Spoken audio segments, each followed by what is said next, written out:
Safari inaendelea ya chopa hii helikopta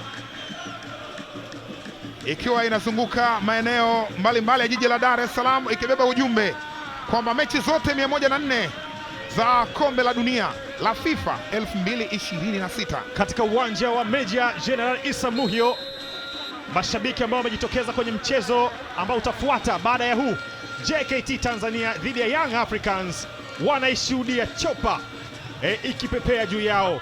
Azam TV, mechi zote 104 za fainali za kombe la dunia zitaonekana. Hakika haki ya matangazo kwa mataifa ya Tanzania, Kenya, Uganda, Burundi na Malawi. Dakika 90 za kawaida zimemalizika.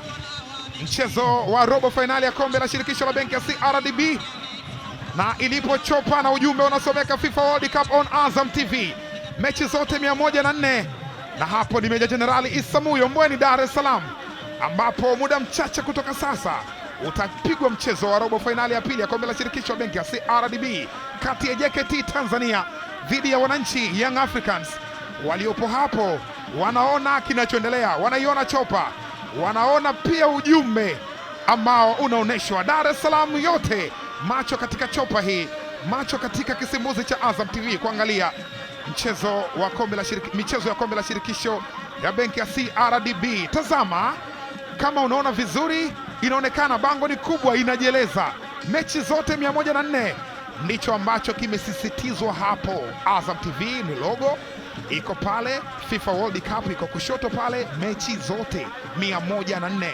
Wachambuzi wabobevu kutoka ndani ya Azam TV na nje ya mipaka ya Azam TV, kwa maana ya wale ambao wamezoea kuwaona na wale ambao hujawazoea kuwaona. Kuna wengine utaona kwenye exclusive, kuna wengine utatangaziwa, ambao wapo watafanya uchambuzi. Watangazaji nguli watakuwepo pia, wale ambao wamezoea na wale ambao hawakuzoea kuwasikia. Utawasikia kiungurumisha matangazo. Hata nami Kilo Finest Gharib Mzinga nitakuwepo, Ayubu Hinjo naye atakuwepo katika sehemu ya watangazaji, na matangazo yatarushwa kupitia channel ya Azam Sports 4 HD na Azam Sports 2 HD. Maswali yalikuwa mengi sana. Karibu ulikuwa unaulizwa huyo mgeni ni nani, maana matangazo yalikuwa ni mengi. Unaambia tulieni. Mgeni mtamuona, mwamba huyo mtamuona, na mgeni ndio huyo hapo. Dude hilo hapo lipo angani. Ni shughuli ambayo inafanywa na Pro Flight Limited. Na wanajihusisha na shughuli hii kutoka Kenya na Tanzania.